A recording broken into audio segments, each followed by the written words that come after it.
2 to 5 minute warning.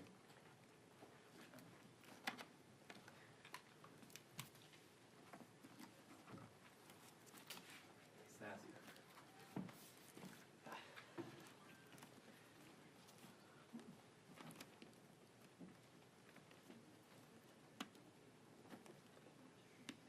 And then for you, just checking with you, Mason. So everything's been good with your setup so far? Yeah. Okay, cool. Perfect. Great. Swinging by y'all.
Heads up. Yes. Oh, okay, cool. Heads up, starting now. Yes.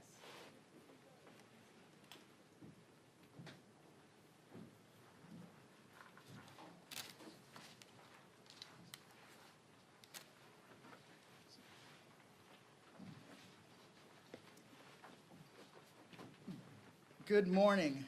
Trump's tariffs are nothing more than a national sales tax on working families. And because of that, Americans are waking up with less money in their retirement accounts, higher prices at the grocery store, and less confidence in the economy. That's what happens when Donald Trump governs by ego and congressional Republicans stand by and let it happen.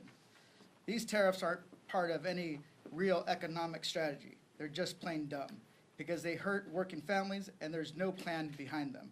Trump's tariffs mean higher prices on everyday essentials, groceries, toys, clothing, appliances, you name it. It's on everything that a working family relies on. In LA, we're still recovering from the devastating wildfires and facing a deepening housing crisis. And you'll hear from my colleagues today, and they will share how these tariffs are hurting families in their own communities. Trump's tariffs will also make it more expensive to build and repair homes. Family-owned businesses, bakeries, and neighborhood markets will also take a hit. Rising food and supply costs will force small businesses to raise prices on consumers who are already struggling to get by. Even the toys we buy for our kids, many made outside of the United States, will cost more under Trump's plan. From the west to the east, the Midwest to the south, parents everywhere are already stretching every dollar just to get by. And Trump's tariffs don't help American workers. They just make it life harder for the people we represent. And it's up to Congress to rein in these taxes on working families. That's why I'm standing with my fellow Dad Caucus members to speak out on behalf of working parents and to call on congressional Republicans to do their job and join us to reclaim our authority. With that, I'm going to hand it over to Representative Schneider, with not only a Dad's Caucus member, but the head of the New Dems. Thank you, Jimmy, and thank you for your leadership in bringing us together as dads. We're gathering here talking about what's on the minds of parents all across the nation right now. How they'll make sure they can keep a roof over their heads, put food on the table, save for their kids' future, as well as even their own retirement, and even how they'll care for their own parents as they begin to age. For families, Trump's trade war and his tariff tax are a five-alarm fire. Parents right now are already facing huge costs as they raise their kids with the crazy price of child care, expensive groceries, and skyrocketing college tuition. Instead of looking seriously at solutions that can help hardworking families not just get by, but get ahead, Trump is hitting them with a massive, probably the most extensive tax in U.S. history. The Yale Budget Lab estimates that Trump's tariffs will cost the average American family $3,800, almost $4,000. For many families, that's more than they make in an entire month. That's money they're relying on to pay for school supplies, lunches, daycare, birthday presents, afternoon snacks, and maybe even a trip to see their grandparents. Many of us up here right now know it's expensive to raise a kid. Well, Trump's tariff tax is going to make it much more expensive to raise those children. Toys, car seats, cribs, onesies, baby shoes, high chairs, everything you see on this table, we can expect to see the prices rise for all of the essential and already expensive goods. Diapers, we all know infants go through 7 to 10 diapers in a day. Trump just added a tax, a daily tax on diapers. American families deserve relief, but instead they're heading to the store in a panic to stock up on these supplies before the prices go up. Our Republican colleagues here in the House could put a stop to this today. They could stop it tomorrow. They could stand up and confront their president from unilaterally setting fire to our economy and creating what is certainly likely to be a self-inflicted recession. I join my colleagues in calling on Speaker Johnson to bring legislation to the floor that restores Congress's authority, constitutionally mandated trade authority, and puts the people back in the driver's seat. And it's now my privilege to turn over to my colleague, Representative Figures.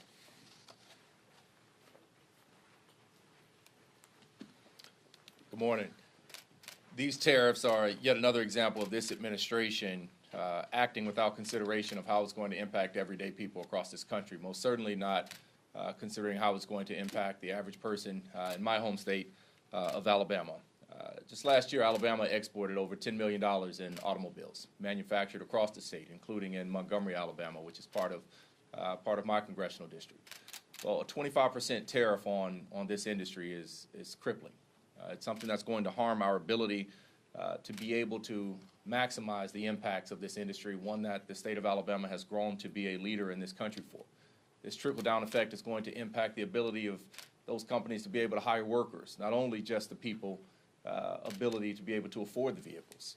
I represent a state where, in a district where the individual median income is just north of $30,000, just north of $30,000. People cannot afford this tax on their life. People cannot afford to see almost every good that they rely on to be jacked up in prices. We simply cannot afford it in the state of Alabama.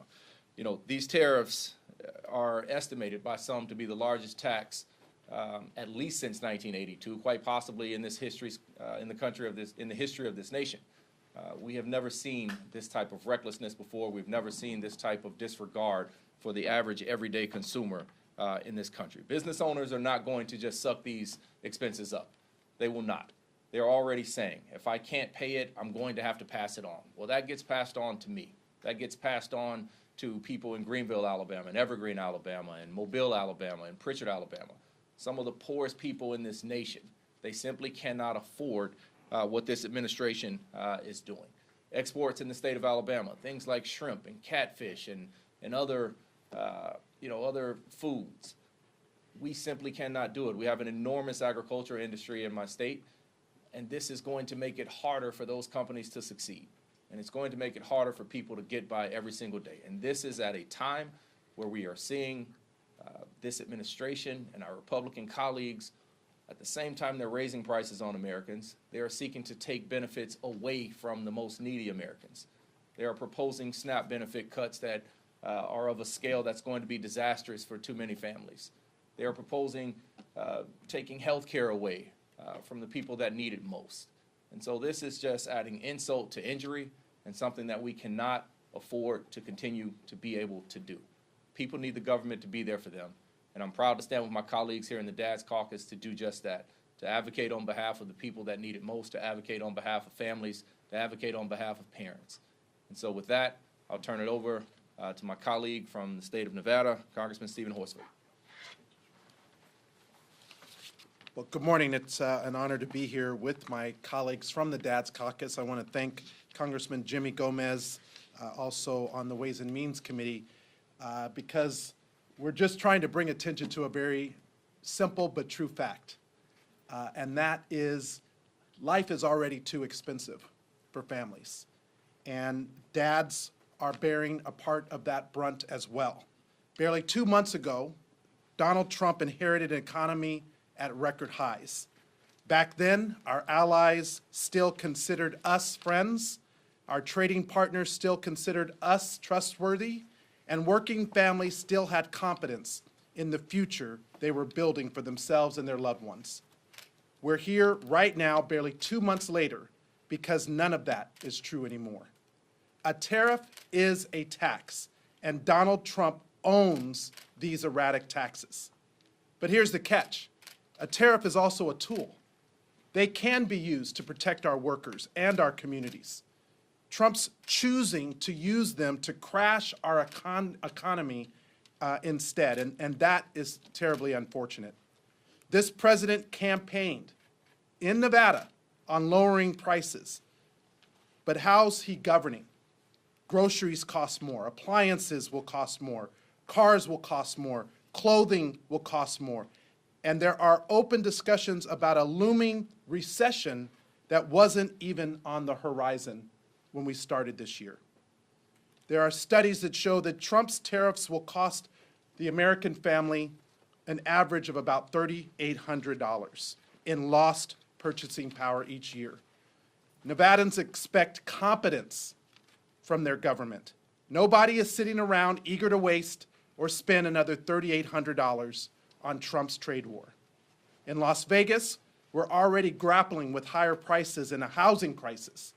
Housing prices dramatically outpace income growth. In fact, nearly half of all renters spend 35% or more of their monthly income on housing. For extremely low-income renters, we only have about 14 units for every 100 households who need one. That's the lowest in the nation by far. And where incomes have gone up, housing prices have gone up 2.5 times more. So we desperately need more housing. That's what Congress and this president should be focusing on. But instead, these tariffs on steel and aluminum, both of which come from Mexico and Canada, are working against us when we talk about the housing affordability crisis. Right now, the Las Vegas Valley is seeing anywhere from 10 to 15% increases in material costs, with some projections up to 25% in the coming weeks. That impacts budgets, it impacts timelines, and it impacts who will ultimately be able to afford a home. There's nothing political about a harmful policy. This isn't about right versus left, it's about right versus wrong. These blanket tariffs are wrong, and the president, Donald Trump, is wrong for enacting them. Nevadans deserve better, the American people deserve better, and that is why the Dads Caucus is here, because every dad, every parent in fact, deserves better when it comes to the country that we're leaving our children. So thank you to Chairman Gomez for your leadership, for bringing us together, and to my colleagues for making sure that we have this opportunity. And so now I will turn it over. I'm sorry, I didn't have the list. Okay. No worries. Apologies. Oh, good. I'm Congressman Suhas Subramanyan. Thank you to Congressman Gomez and the entire Dads Caucus for organizing us today. And let me start by stating the obvious. These revenge tariffs make no sense and are going to make life harder and more expensive for working families on a budget. I'm a dad with 2 daughters, and hundreds of thousands of families across Virginia, like mine, are going to feel the devastating effects of these tariffs. Prices are up at the grocery store already, prices are up at the pharmacy, and prices are up at department stores. And my girls keep growing. It feels like they need new clothes every 2 months, and it gets expensive. But these tariffs are the largest peacetime tax increase in history. And who bears the brunt of this? It's the parents, it's the working moms and dads, and it's the families already stretched thin, barely making rent and putting food on the table. And many of those moms and dads own small businesses as well. Businesses like Mom's Apple Pie, a popular bakery in Loudoun County. And you know what ingredients and supplies are critical for bakeries to succeed? Eggs, aluminum foil. All these supplies are becoming increasingly expensive because of the president's actions. And it's not just Mom's Apple Pie. I've spoken to businesses across Virginia that are starting to lay off employees and increase prices on their customers because this administration has made it harder and more expensive to do business. These tariffs do not liberate anyone from anything but the money in their bank accounts. And we need to stop making the cost of living higher for families who are already struggling. So I ask my colleagues to join us in our fight for policies that put our children, families, and family-owned small businesses first. So let's push policies and that actually are pro-business and are actually pro-family, not these tariffs. Thank you. And I hand it over to Congressman Derek Tran. Hi, good morning. I'm proud to be here with my fellow Dad Caucus members standing up for working families. I myself am a father of 3 young children under 9, and we are extremely worried about these Trump taxes. President Trump tariffs are just another example of the fact that this administration seems to have only one tool in their toolbox, a sledgehammer. Instead of fixing our schools, they dismantled the Department of Education. Instead of delivering better health care, they cut funding for Medicaid. And now, instead of investing in American industry, they impose reckless tariffs that will slow production and raise prices. Companies now face raising costs for parts and materials, making it harder to compete and forcing them to cut jobs or increase prices. Our national security industry, which employs thousands of people in and around my district in California, will be badly hurt. Tariffs on foreign parts are driving up production costs for crucial security systems, hurting our military readiness. If our leadership in defense technology lapses, America will leave our allies out in the cold, while authoritarian regimes gain more power. The facts are very clear. These reckless tariffs mean that Americans will face higher prices, fewer jobs, and a world that is less safe. I welcome my Republican colleagues to work with us to adopt a better policy that actually strengthens our economy and make Americans safer and more prosperous. Thank you so much. Thank you, Derek.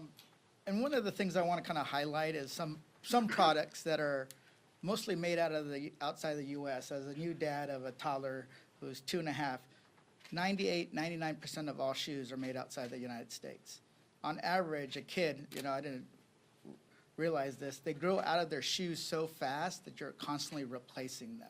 So an average family will spend about $30 on a pair of shoes. If you go and you try to find like less expensive shoes, maybe you can get down to $15. But over a period of from age 1 to age 5, a family is spending anywhere from $300 to $800 on just shoes alone. Think about that, shoes alone during that 5-year period. That's for one kid. Samari and Derek each have 3 kids apiece, so just times that by 3. Growing up, we didn't have much. We do also, in my district, we do car seat giveaways because this is with nonprofits there because they know that car seats are very expensive. Almost all car seats are made outside the United States. So if we really start looking at how these tariffs are going to impact families with young kids, with the ones that keep growing and need to get their shoes replaced, get diapers every day. A diaper box, $45, right? And that's when you get 2 or 3 of those a month.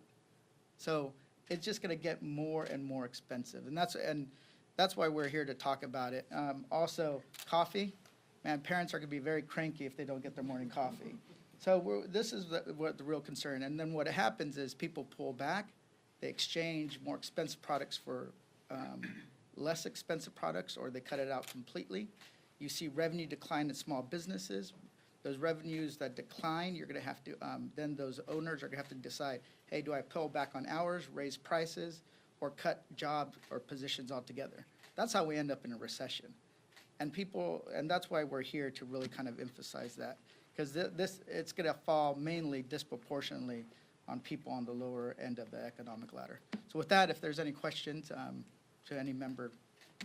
Go ahead. Congressman Horsford specifically, your district and your state relies very heavily on tourism, especially around the Las Vegas area. I was wondering if you could talk about what the recession back in the early 2000s looked like for a state that relies so heavily on tourism. Well, thank you for bringing that up. A couple of things, in fact, last week I met with the head of travel and tourism for Southern Nevada and all the major properties to talk about the impact of the tariffs, but also this administration's erratic policies on immigration, specifically around visas. The impact in Canada, for example, is already seeing a decline, and about 25% of the visitors to Las Vegas, the international visitors to Las Vegas, are from Canada. And so, again, this president promised Nevadans when he campaigned that he was going to, lower costs, that he was going to focus on the economy, that he was going to help grow our industries. And in fact, the opposite is happening right now. Specifically to your question around what happened during the housing collapse in 2008 and the pandemic. Look, for the first time, the Strip in Las Vegas, the doors of our properties closed during the pandemic. That was also during Trump's presidency, the first time. And because he didn't take the responsible actions then, our city paid the price. But just think about that for a moment. Those were unavoidable events. This is a choice. This president decided, apparently with not a lot of advisors around him, to enact these erratic tariffs, misrepresent the trade war with certain countries, including our closest trading partners, Mexico and Canada. And because of that, Americans are going to pay the price. So yes, we are extremely concerned about how this will affect travel and tourism at a time when we thought we were back after the pandemic. I talk to hospitality workers all the time. So now they are worried if we go into a recession, will people stop traveling? And our city is known to be a place where people go even when there is a recession, but not if they can't afford basics like diapers, shoes for their kids, the basics. If they don't have that, there's no trip to Las Vegas. Thanks, Mr. Gomez. Speaker Johnson has made clear as recently as yesterday that he supports Trump's policy. He trusts him to play this out over the course of the long game. And with that in mind, he's not going to put anything on the floor that would restore Congress's authority over trade and tariffs. There are Republicans, however, who support your position in the House and the Senate. Wondering if you were in discussions with any of them about forcing a vote via discharge petition or some other gimmick. We've seen those get 218 signatures recently. Yeah, I think there are discussions, but one of the things we want to do is continue the pressure, because a lot of them are still not feeling the pressure from the constituents that they need to feel in order to vote their conscience and their districts against the Trump administration. So we're going to keep forcing this as an issue, and I think there are plans to have a vote on this, but it has to kind of percolate for a little bit. And as long as Trump keeps these tariffs in place, I think it's going to be, we're going to get more and more support. He announced an additional 50% tariffs on China if they don't respond by tomorrow. Well, there are some tariffs that have already been in place since his first term, and that Biden increased a little bit. You're going to see those probably go up to 200%. Think about it, 200% tariffs on some goods. So this is going to be, it's going to get really ugly and messy. And in my interpretation, being on two of the committees I'm on, China has been preparing for this trade war since the last Trump administration. They're not, and also, nations don't make decisions solely based on economics. They base it also on national pride. So people don't like to be bullied. Even our neighbors from the north don't like to be bullied.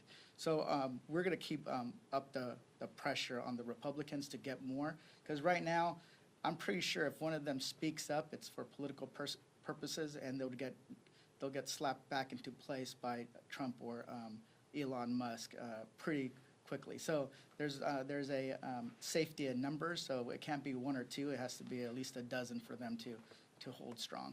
Do you want to add something? Thank you. So Representative Gomez and I serve on Ways and Means, which has jurisdiction over trade. And it is not in a recent event that Congress ceded its authority to the administration on trade. It's something that's been happening across time, but it's something we need to bring back. Our biggest challenge is that for the Republicans, they seem to believe that they serve at the pleasure of the president, that as long as they have Trump's trust, they have their office, forgetting that we serve at the pleasure of our constituents, the people who sent us here representing each of our districts. And as they look at the impact that these tariffs are having back at home, whether it is a rural community, farmers who depend on access to global markets to make ends meet, to cover their costs and achieve a little bit of a profit, or it's in urban communities where you're going to see factories shut down or already seeing layoffs in places like Stellantis announced a 900 person layoff. The pain is real, and it's only going to get worse. You look at the list, the products sitting on this table, every one of them is going to be more expensive. My coffee subscription, I got the email yesterday, went up not a little bit, went up 18%. All right, so someone mentioned that if you take away a parent's coffee, they're going to be cranky. I think everyone's going to be cranky as they see those prices rise. Until that pressure is applied to the representatives, saying this is not what we voted for. The election last November was about lowering costs, making it easier for families to make ends meet and get ahead. And what the president is doing is making it harder for families to feed their children, to provide their health care, to put the roof over their head. Until we see that pressure, I don't think we're going to see Speaker Johnson do anything that the president doesn't tell him to do. It's unfortunate. We'll continue to apply that pressure. We need Congress to retake its authority defined in the Constitution, and put us on a track that grows our economy, creates opportunities for the workers of the nation, but does in a way that gives us a chance to access markets around the world. Anybody? A quick follow. As you mentioned, the effects have been pretty immediate. So how long do you anticipate that the pressure will take to build? Are we talking days, weeks, months? Well, we are. I think it's the way it's going. It's probably going to take a few weeks. But I think a lot of these members are going back to their districts next week, and I think that people are going to get an earful about these tariffs. And also, there are individuals that are on the right that we disagree with them on almost every issue, from the guy from Barstool Sports to some of these really conservative commentators that were there for Trump and the Republicans and the MAGA movement. Now they're saying this is insane, right? They're not saying they're going to vote Democratic, but the more and more they're kind of bringing this up, maybe it will cause some of these Republicans to flip. People have to remember that the people we need to win over don't necessarily watch our cable shows, read our newspapers, go listen to our podcasts. So we have to go to them, but at the same time, when these figures in that right-wing blogosphere, alternative media start kind of turning on Trump, I think that's going to cause what the movement we need. Anything? Markets just opened up about 300 points up from where it closed yesterday. What's your initial reaction? Not surprised. I think that when people look at bargain basement prices when it comes to some companies, people are going to buy those stocks. My curiosity is what the stock market looks like when China and other countries start actually retaliating with their own tariffs and their own countermeasures. And what's already been lost. And what's already been lost. How is it 10 trillion? I forget what it is. And here's the thing. Trade wars, Trump always said, oh, they're easy to win. Yeah, except when the other side starts firing back, right? And I think that some countries are tired of it. Some are trying to stay out of the way, stay out of the crossfire. But I think in the end, you're going to see this thing escalate, unfortunately, and people are going to lose. I'm going to add something on that, too. What Representative Horsford pointed to. We had a healthy economy at the end of 2024. The Economist had a cover in October that said the American economy was the envy of the world we had lifted the entire global economy out of the doldrums from the pandemic. And the decisions that President Trump has made has taken a bull market that has been sustained over time, and in a matter of days turned it into a bear. As of yesterday, the NASDAQ, the S&P, and the Dow were all in bear territory. So what we're seeing is a pause. I think what you see the market doing is looking to see what is the next step. Is the president, the question everyone's asking is, are these tariffs permanent? Are they a negotiating tactic? The more increasingly apparent that the president sees these as permanent, as something that's going to be in our future, I think you're going to see that we stay in that bear territory. As companies have to make the hard decisions, are they going to invest in a new piece of equipment or a new line? Are they going to hire new people? Or are they going to have to hunker down because of the president's what I'll call irrational and capricious tariffs? I think you're going to see the economy in for a long run. So my hope is the president is convinced to change course, that Congress takes action and takes its responsibility back, and we can get the economy moving forward in a constructive way. And the stock market isn't the only economic indicator, right? So what else are they looking at? There was a survey by Moody's that said that there was more negative sentiment from corporations that the economy was going to get into a recession. That was like the first time in years that's been the case, more negative than positive. Consumer confidence is down, right? So banks have just issued warnings. I think now we're at a 45% likelihood of a recession. Now 65? Well, now it's... Yeah, Chase so, said 60, Goldman said 45. If the tariffs are temporary, if they're permanent, they said we're in recession. yeah, so this is the stock market going up and down does fluctuate, but that costs people their retirement. But the little bit of spikes is not enough to offset what we're already seeing as a decline in economic growth going into recession with higher inflation. You guys do the math. There's a term for that one. With that, if there's any other questions? Last question? If not, thank you so much, everyone.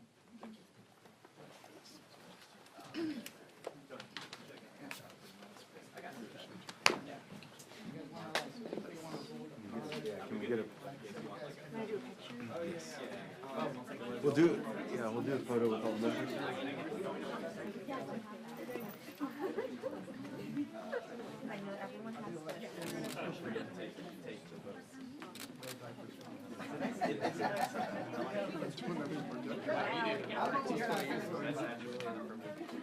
That's